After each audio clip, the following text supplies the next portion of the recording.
Yeshua's body was removed from the grave on the third day as a sign. And when he was alive, he said, and they said, "What sign will be given to you?"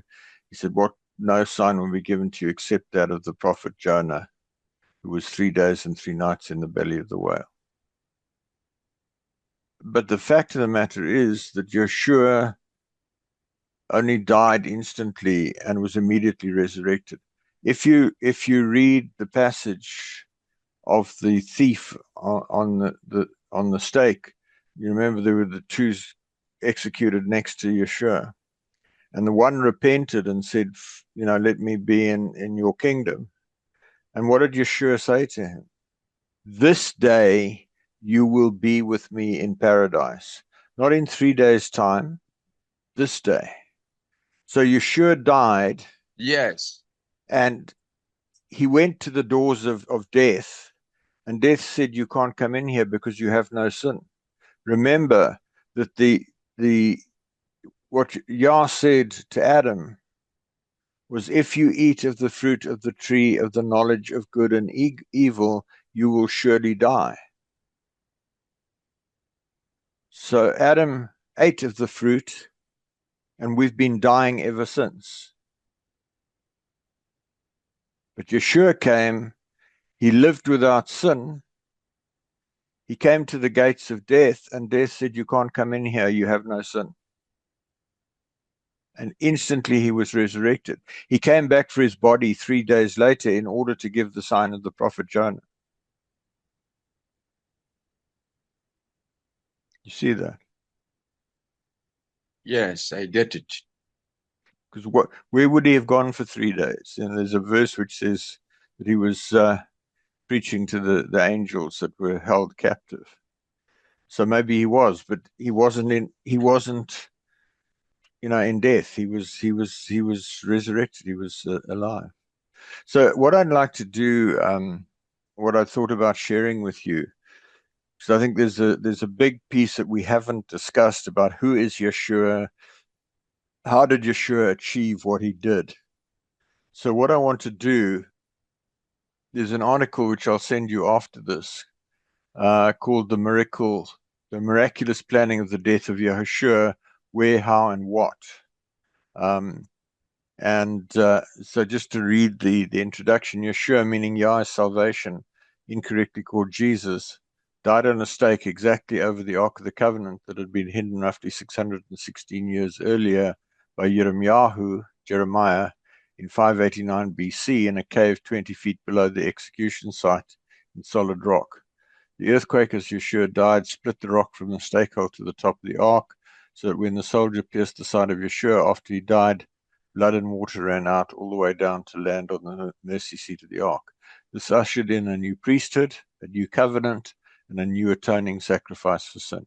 All told, a major miracle of pre-planning by the Almighty Creator with the full knowledge of Yeshua. This article discusses the details of this miracle. So what I'd like to do is to talk you through this, and then also share the article with you after this. It's on the website. So first of all, I'm going to refer to the article and go through following the article because there's some pictures that I want to share with you as well.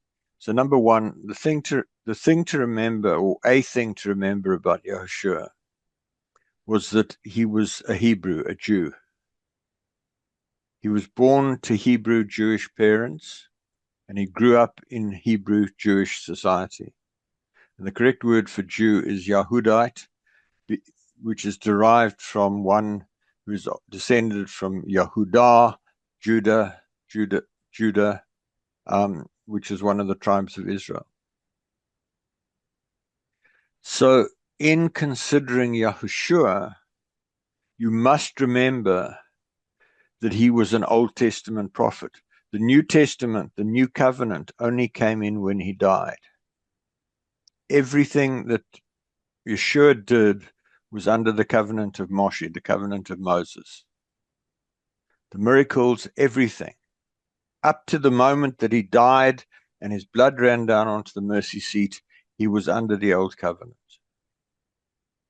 And that's important because You actually need to read the Bible up to the end of the Gospels and call that the Old Testament. The New Testament only begins once he's dead. And that's a point that most people lose because they think that Yahooshuas was born and he changed everything. No. Yeah. Every miracle that Yahushua performed could have been performed by any other human being before him if they had been as anointed as he was, if they had been as close to Father as he was. So then the second point, Yeshua was born on the first day of the Feast of Tabernacles. Now, the Feast of Tabernacles, the dates, the so-called Jewish calendar, the Jewish holidays, but they're actually Yah's holidays, Yah's Sabbaths, float with the cycles of the moon and a few other things that follow a lunar calendar and not the solar calendar. So they float between September and October by up to about a month earlier to later. Now, the Feast of Tabernacles is 8 days, and there's an article I think I sent to you that clearly proves from the Bible that Yahushua was born on the first day of the Feast of Tabernacles. And then he was, they did the bris, the circumcision, and the naming on the 8th day of the Feast of Tabernacles. So if you want to celebrate Yeshua's... which, yes, I was to ask, we have got some, is it Jewish calendar, names like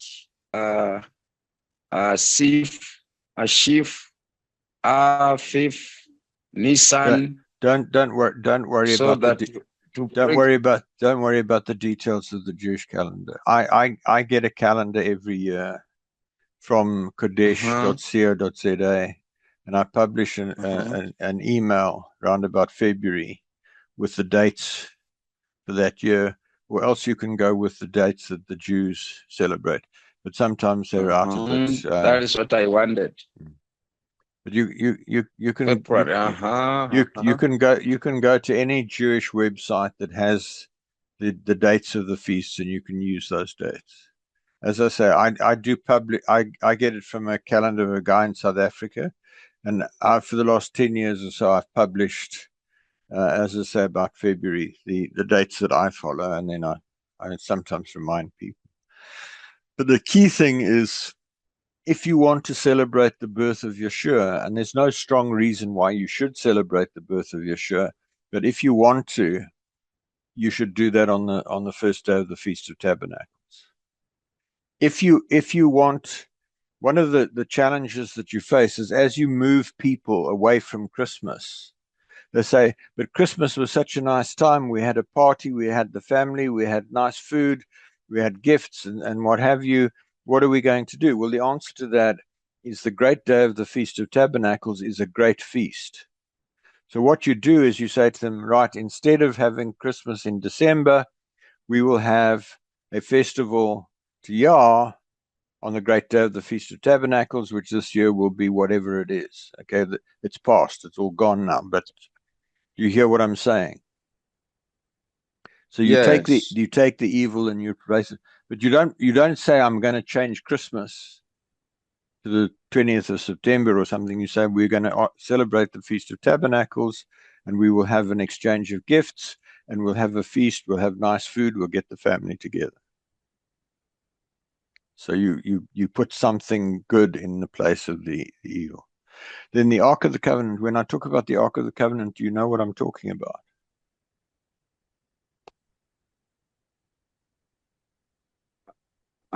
You need to elaborate that. So after Moses went up on the Mount Sinai with the Almighty, when Yah came down on the mountain and he spoke to the people of Israel, there were several million people in that valley, and he spoke to them and he gave them the 10 Commandments. He also showed Moses to design an ark. And let me see, I've got a picture here. Let me share my screen.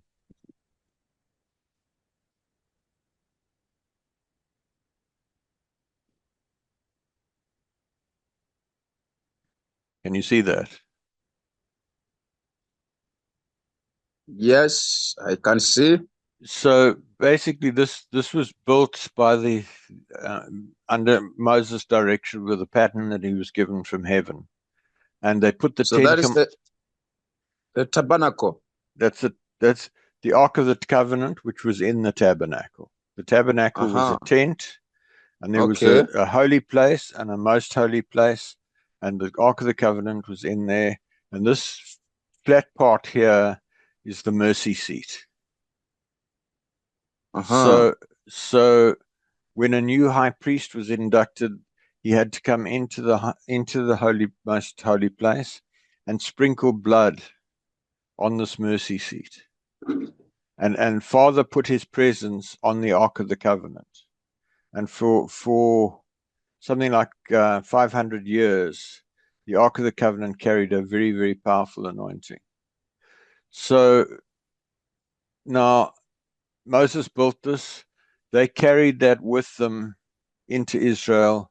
Uh, Solomon built the first temple. The Ark of the Covenant went into the temple. Then Babylon invaded it whenever it was 613 BC, I think I said.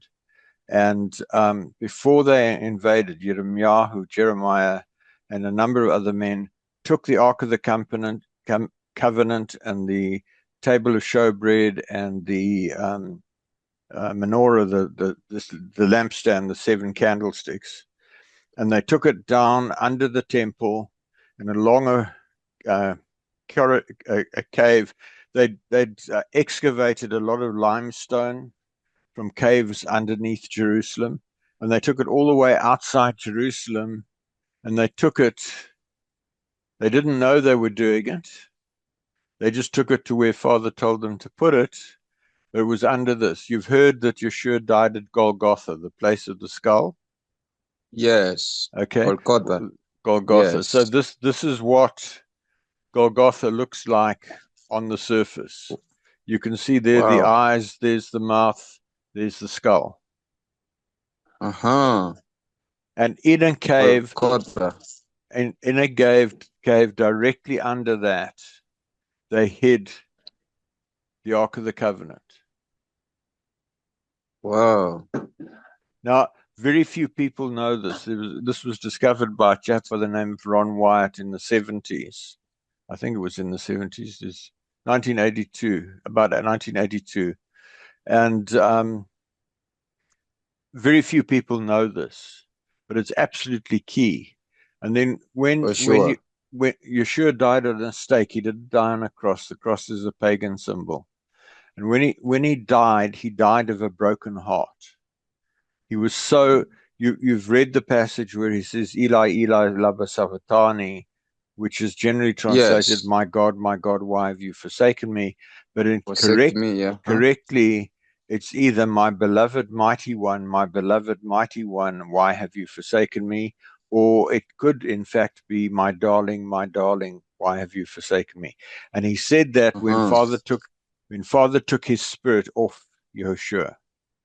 And Yeah. Huh. Uh-huh. Father had to take his set apart, his Holy Spirit off Yeshua so that Yeshua could die because he was so anointed that otherwise he couldn't die.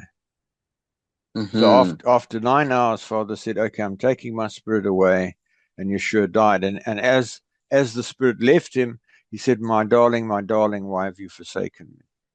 And then he died. Mm. And then Mm.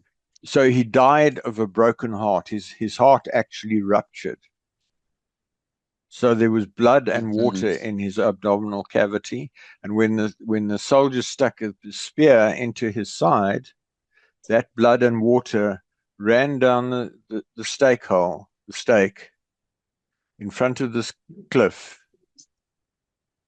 onto this mercy seat. Mm-hmm. And by doing that, Yeshua became a new Mm. high priest, ushered in a new covenant, and became the atoning sacrifice for sin. Mm. The only way that could work was because he lived without sin for all his life, and he died without sin. Can you Mm-hmm. imagine being treated the way he was, being beaten? I mean, I think this is an underestimate of just how badly he was wounded. Can you imagine being treated like that and he still doesn't swear at the people or do any sin at all? So Sure. so that's how Yeshua became the new high priest, because otherwise so what you also get, because from where what are we saying, from um 589 BC, the Ark of the Covenant was in that cave. So for all that time, the high Mm, priest the high priest was illegal. There was no offering. The sin offering that they offered from the temple was illegal, because there was no Ark of the Covenant, so they couldn't sprinkle blood on the mercy seat. So mm-hmm, it's really important to understand that, because otherwise you've got a completely wrong perception. mm, So then let's have a look. So Ron White, we've talked about. Skull Hill Golgotha, we've talked about. Stake on a cross. The stake is the length of tree trunk. So this is just a length of tree trunk that he's nailed to. And the thing to realize here is that there was a nail through both his hands and a nail through both his feet. And the nails were not shiny nails like you buy at the hardware store. They were rough metal pegs. So they tore mm, when they were nailed in. So he was in absolute agony, and he's hanging there. mm, And if he collapses, he can't breathe. So he has to pull himself up in order to breathe. But now the pain in his hands is so great that after a short while, he lets go again and he sags down. And then the pain is in his feet, but he can't breathe. So he's got to mm-hmm. up and down on the stake for 9 hours until he died. And then this is a picture of what it looked like. Let's just change the magnification. Yes, I can see. So you see what it looked like. So Yes. he died. There was an earthquake. There was this crack through the socket in the rock where the stake was put up. This is done by somebody else, and the blood ran all the way down this crack, and Mm-hmm. and the cover over the Ark of the Covenant had also cracked, and the blood dropped onto the mercy seat. Uh-huh. Uh-huh. And that is so important to understand, Anthony, because once you understand that, Yes. you've got a very different idea of how Yeshua accomplished what he accomplished. So if we carry on there, so this was only known in 1982. So from whatever it was, 539 or whatever BC to 1982, nobody knew the Ark of the Covenant was there until this guy, Ron White, discovered it. And what happened was he was walking down the road, and he was a highly anointed man. He was close to Father, and his hand shot out, and he was walking with the Mm, director of antiquities from the Israeli government. And he said, "There's Jeremiah's grotto. The Ark of the Covenant is down there." He didn't know it. It was Father speaking through him. mm, And he got a permit to excavate, and he dug and he dug and he dug and he dug for a couple of years until he got to the Ark of the Covenant. And the thing to notice there, the garden tomb is there. It's right next to the garden tomb in Jerusalem where they have the tomb of Yeshua. That dotted line. So there's the temple. They had to carry that Ark of the Covenant underground all the way to there, which is mm-hmm. about a kilometer. It's about 5/8 of a mile, so it's about 700 yards. And there was a whole lot of talons there. They blocked it up, so he hid the ark in 586. Now the thing to understand there, because if you get this picture, um, Mm, Anthony, they had mm, they had to put that ark exactly under that cliff face, right there. But they didn't know they were doing it. Remember, they were 20 feet underground in tunnels. So they were led by Why the is it so? Why was it so? Tunnels underground. What was the meaning of that? the the Jerusalem is sitting on a mass of limestone rock. Okay. And Uh-huh. so what they did was they dug down and they excavated the limestone rock to build the city of Jerusalem. So in taking the rock out Okay. to build the city, they made this maze of tunnels and caves, etc.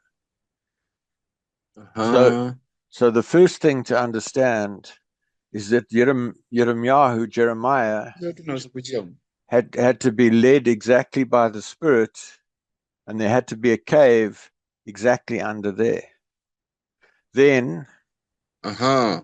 the people who put up the execution site, not knowing that the Ark of the Covenant was there, they had to dig the stake hole, the cross hole, exactly above that, so that there could be the flow of blood.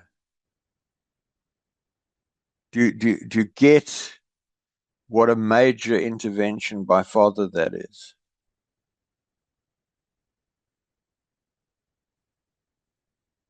Father led Jeremiah to put the ark right there.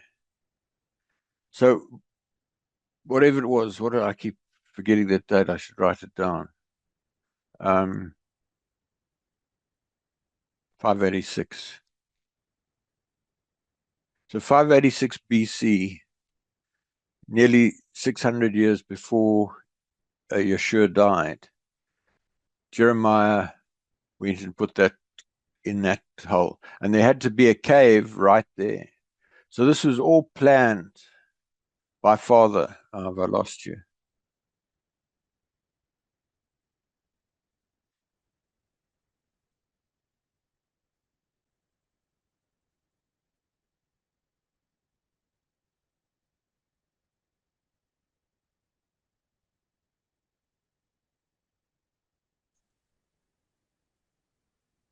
Ah, Anthony, you're back.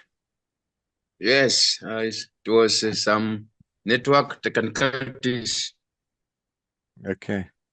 So I'm not quite sure when I lost you. So I think the what I was saying when I realized you had dropped off, that it took extreme careful planning by Father and Yahooshuas to make sure that this all came together. Can you see that? First of all, so there was the cliff and the execution site. I don't know if the execution site was there in the time of Jeremiah or not, but they had to put the intention of Father was that there would be an execution site there. So there had to be a cave excavated in that place. Then Jeremiah had to put the Ark of the Covenant there. Then they had to put an execution site directly over it. Then they had to put the stake hole directly over that, so that when Yeshua died, his blood would run down onto the Ark of the Covenant, and there would be a new high priest, a new covenant, and a new offering for sin. Can you see what a miracle that is? Yes, I see. So, and there was blood on the mercy seat. Ron White got a sample; he had it tested, and there was only the female chromosome, so there was no earthly father. So it was only the woman's DNA in the blood. Um, so let's see what. So can I get this information? I will send This you I will send you this article after this call. yes. Thank you. And I told you about that. Told you about the earthquake. Told you about that broken heart only. And the Uh-huh. thing to remember is that Yeshua did not have a single sin. And then as he died, the veil in the temple was rent from top to bottom, so it couldn't have been done by a human. And apparently they estimated it was about 3 inches thick. So it was massively strong, and Yah just ripped it as a sign to the high priests, etc., that they had made a mistake, but they didn't get it. And it's important to understand that Yeshua was filled with the Spirit of Yah throughout his life, or from the time that he was immersed by Yahooshuas and John.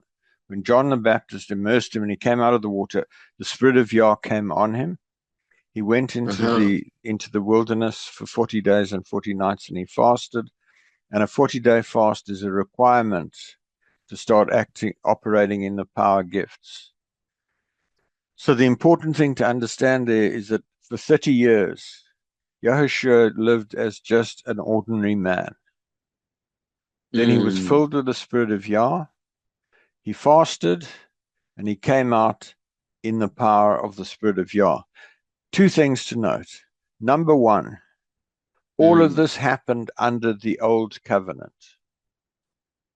Number two, it's possible for you or any other human being to get so filled with the Spirit of Yah and fast and walk in the same power and authority that Yeshua operated in. So, okay. The thing is, so what am I saying? I'm saying Yeshua was a man, not Yah in disguise, which is what most people believe. But Yeshua, if Yeshua was Yah, then why did Yah have to put his spirit on Yeshua when he was immersed?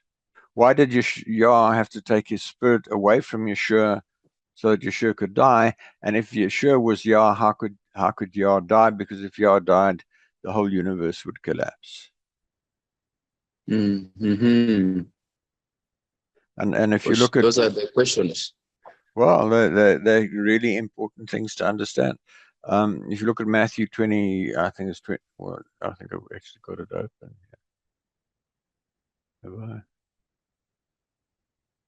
Just look quickly. So if you look at Matthew 27:37, they asked him what's the most important commandment, and so they have different translations.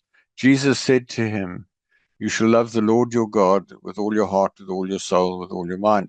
Now, the Lord your God is actually Yah, the eternally self-existing, your mighty one. But Yeshua told us to love Yah, the Creator, with all our heart, soul, mind, and strength. Not what to love kind him. of Bible? Sorry, what kind of book is this? I see this. It's a website. It's called Bible Hub. Illustrated. It's BibleHub.com. I'll send you the link. So you just go. So what I did, I went into Google and I said, find me Bible Hub, love the Lord your God with all your heart and with all. And it came up and it gave me that verse. It gave me Mark, it gave me Deuteronomy, it gave me Luke. So that verse occurs in 4 different places. And then I just clicked on the first one, and then what it does is it lists about, I don't know, 10, 15 different Bible translations to show you how so some of them put it in capital letters, all sorts of variations. And sometimes you find quite interesting things. Now, if you go up to the top here, you click on interlinear, then what it does is it brings up that verse. And here you have the English, but this is now right to left. So this is the Greek. Sorry, left to right. No, sorry, I'm wrong. This is the Greek. So that's the Greek. This is the English as it is in the King James Bible. There's some references that relate to it. This is the pronunciation of the Greek words. Have you come across Strong's Concordance? Not really. Okay, Strong's Concordance is a big dictionary of every single word in the Bible. And so if we go here, you shall love. So there's the Lord. Kyrion is the Greek, which is incorrect. It should be Yah. But if we go here to 2962, then we find that there's a whole lot of information about that word. Mm-hmm. Now, if I go back and I go to Deuteronomy 6:5, which is what Yeshua was quoting, Mm. then what I find, if I go to the interlinear again, Wow. what I find is that the word translated the Lord is now translated as Yahweh, which I've Yahweh. explained to you means Yah, the eternally self-existing. So there we see Yes. Yahweh instead of the Lord, and it's a sin to call him the Lord. And there we find I am. Yahweh is 3068. So we go to so we get Berean Strong's lexicon, um, original word, proper name, Yahweh, often rendered in all capital letters in Lord. And then we find um, all the verses where that, well, a whole lot of verses where that word occurs. And it tells us that Yahweh is translated God in 314 places. It's translated Lord in 6,399 places, and Lords in 111 places. So there's a lot that you can learn using this tool to proper name of Yahweh. And it's not all absolutely correct. There's a lot of Mm-hmm. error that's being unraveled over time, as Father's been teaching me. And so there you have it. So let's just go back here. I said Mm-hmm. to you, is instantly resurrected. Now it's important to remember when Yahuchanan the Immerser, John the Baptist, saw Mm. Yeshua, he said, "Behold the Lamb of Yah." Now Mm. he was proclaiming Yeshua to be because the sacrifices in the Mosaic covenant are related to the Ark of the Covenant were all done with a pure lamb or a pure kid of the goats or whatever. So Yahuchanan John was proclaiming Mm. that Mm. Yahushua was the lamb. So when he died, he fulfilled the role of the lamb. So he was the lamb of the offering. Um, Mm. he was born of a virgin, so there were no bloodline curses. And that's important. Mm-hmm. She was a pure virgin. She had no sin. She had no demons. So Yeshua was born without demons. Most of us are born, our mothers are contaminated. We get demons from our mothers. We get demons from our fathers. We get curses from the bloodline. And we start off with sin in our lives. Then it's important Mm-hmm. to understand, people say all sorts of things about Judas Iscariot, Yehuda, but he actually did Yah's will. Yeshua had to be betrayed. He had to be put to death. And it's so important to understand, Anthony. There's a lot of wrong Mm. thinking about the Jews killed Jesus. Yeshua came for the Jews. He came to usher in a new covenant. Uh-huh. And he came knowing everything. So Yeshua was there when that cave was excavated.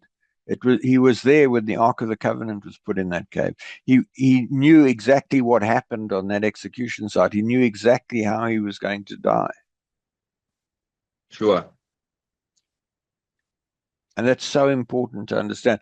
He still chose to come to earth. He could have said, "You know what, Father, I've seen what a terrible death this is, and I'm not going to do that. I'm sorry, I'm chickening out." But he didn't. He came knowing full well how he was going to die. and Uh-huh. knowing that he had to be betrayed. Another important thing to understand is when Yeshua went up to Jerusalem for the last time, he overturned the tables of the money changers. He called the priests and the Pharisees, etc., whitewashed tombs. He insulted them. He provoked them because otherwise they wouldn't have killed him. He actually went there and went out of his way to get them to kill him. It's also important to recognize that he only ministered for 3.5 years. So he was immersed when he turned 30, and he was killed when he was 33 and a half. He mentioned, he said to somebody, "Do you not think I could call on the Father and he would send 12 legion of messengers to protect him?" So Uh-huh. as an emissary, an apostle, he had 12,000 angels to protect him. I have 12,000 angels that protect me. Everybody has 12 No, angels. I have because of my rank in heaven, my position with Okay, Father. you. Yes. So in Wow. 2001, when Father made me his friend, he gave me 12,000 angels. To be honest, I don't really know what to Wow. do with them, but they're all around me protecting me. Um, Wow. it's important to You understand have that put. Mm-hmm. important to understand that Yeshua exercised very strong self-discipline and iron will to go through with that, because he could at any time have said, "You know what, I'm out of here. Father, send some messengers, send some angels to take me away," and Mm-hmm. he Mm-hmm. didn't. Mm-hmm. Then remember that the high priests were beating him and mocking him. That, Mm. yes, the high priest, the king, whatever. But they were actually proclaiming him to be the They mocked priest him. because of their mocking. Uh-huh. And then Mm-hmm. Pilate, the Roman emperor, put up the three signs in Hebrew, in Greek, and in Latin. Yahooshuas, the anointed of, or Yahushua, the King of the Jews. Here we are. There we are. Yahshua of Nazareth, the King of the Yehuda, the King of the Jews. And Mm-hmm. they said to him, "Don't write that. Write that he said, I am." And Pilate said, "I have written what I have written." So Pilate, who had the authority to appoint the King of the Jews, appointed Mm. Yahushua as king. And I'm stressing these points, Anthony, because it's important to understand there was no magic involved. There was no supernatural powers on the part of Yeshua. He went through a very defined process, and everything is Mm. absolutely capable of being understood. People made Yeshua Mm. the offering of sin. So you remember that Pilate washed his hands and said, "I have no Mm. part in the blood of this innocent man." And the crowd cried out, "His blood be upon us and upon our children." Now, in terms of the Mosaic covenant back at Sinai, Father told Moses for the offering for sin that he had to take some of the blood of the offering, and after it had been sprinkled on the mercy seat, it was sprinkled on the crowd. So that was a Mm. necessary thing again for everything to be fulfilled. Um, Mm. And then people made Yeshua the scapegoat. So the scapegoat, they laid hands on the scapegoat, they imparted their sins to the scapegoat, and then they took the scapegoat out of the city and chased it away. They took Yeshua out of the city. They laid hands on him and they took him out of the city. So he became the scapegoat. Then they made him the offering for the new covenant. And as I explained to you, his blood fell on the mercy seat, and that was necessary for there to be a new covenant. And then the priest, etc., we've talked about. So he became a new, so he ushered in a new covenant. He became the new high priest, Mm. because remember, the priests previously were Levites. Now Miriam, Mary, his mother, was a Levite, but everybody Mm-hmm. thought he was of the tribe of Hebrew. Yehuda, a Jew. Um, and then Uh-huh. he became a new atoning sacrifice for sin, because he lived without sin, all authority on earth was given to him. All spiritual authority on heaven and on earth. You read that in, I think, Matthew 28, right at the end there. We can look at that quickly. Let's just. Yes. So what? Just note what I typed: Bible, all authority is Was given, given to him and there in I get it. heaven There I get it. on earth. Right, Matthew 28:18, and there I read that all authority in heaven and on earth has been given to me. And then if you read here, therefore go. Now, the important thing to understand about that, Anthony, is Yeshua went up to heaven. In heaven, he had no authority to exercise his authority on earth because Yah gave all authority to Adam. Let's just find that. Bible, I'm not sure. Um,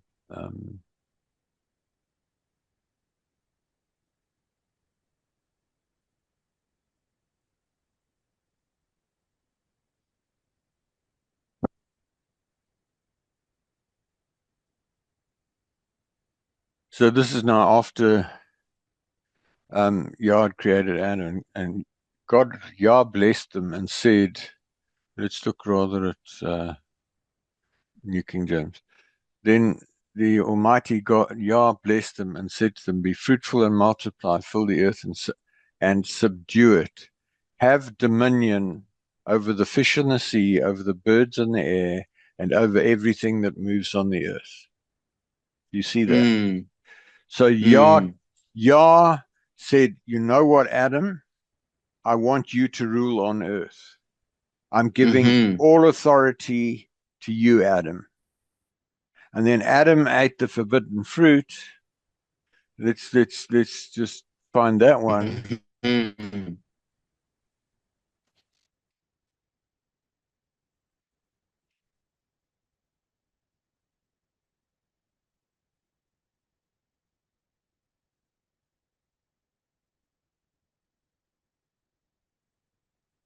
You must not eat from the tree of the knowledge of good and evil, for when you eat it, you will certainly die. So Yah told Adam not to eat that fruit. It doesn't matter whether it was an apple, a pear, or an orange. It's irrelevant. People get all stuck on that. What the fruit got. The thing that was the issue was that Adam rebelled against Yah. And Adam obeyed Satan. So because Adam obeyed Satan, he made himself a servant of Satan, and he gave his authority to Satan. So from that moment, Satan ruled on earth as the God of this earth, the mighty one of this earth. You see that? Yes. So when Yeshua comes, says all authority has been given.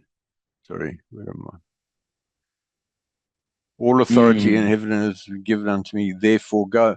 He's saying, now you go and exercise that authority. So what we have today is almost nobody fully understands that. So everybody's running around waiting for Jesus to come back to clean up the mess. And Jesus, Yeshua,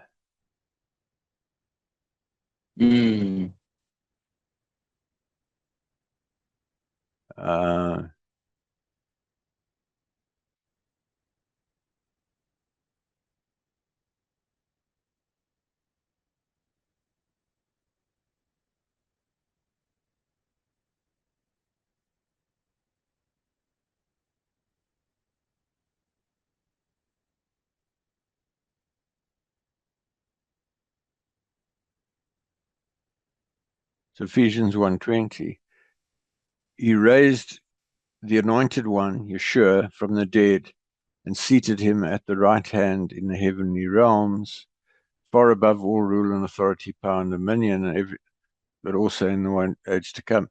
Now let's just go back. So there are all these verses which say he's seated at the right hand of the Father. But let's just what am I looking? So boundaries is declining. Say again. Power, maybe it can go off. Oh, okay. Yeah, So you're out of power. I'm out of power. Okay, well, Anthony, I think that's probably so seated at the right hand of the Father till I make your enemies a footstool. But that has to be done by us. So we have to tear down principalities, powers, thrones, and dominions, and make the forces of darkness a footstool for Yeshua. Yah's not going to do it, and until I make your enemies. So until the forces of darkness have been made a footstool to Yeshua, Yeshua is not coming back. Jesus is not coming back. So let's just have a look at that and go. He's not coming back soon. Not coming back soon. Yes, some pastors or prophets say he's coming soon. Jesus is coming soon. So does that mean that maybe when someone is passed on, is when we say he has come, or which manner? He may come in about 3003, about May, if there is a human being in right standing with Yah without sin who can command him to come back and throw the devil into the lake of fire and brimstone. Satan is bound. Yes. But look here.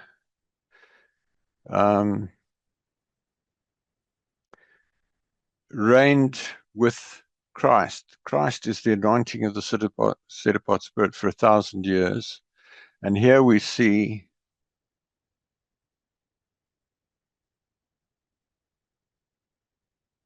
that Satan is cast into the pit for 1,000 years. And that happened on the 3rd of May, 2003.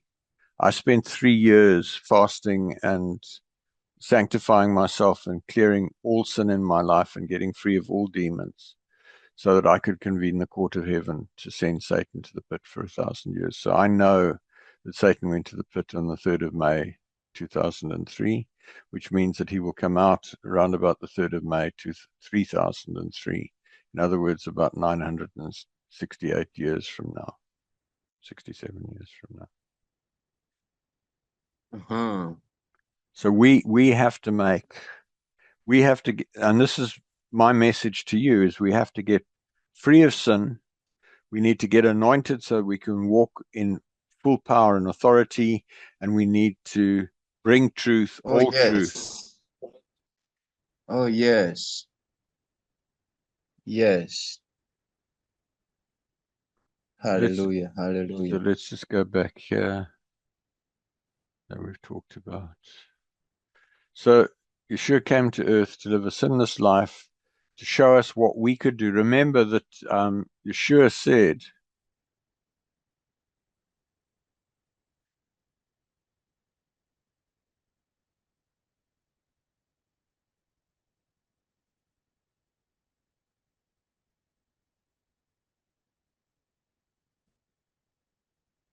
surely I say to you, he who believes in me, the works that I do, he will do also, and greater works than these he will do, because I go to my Father.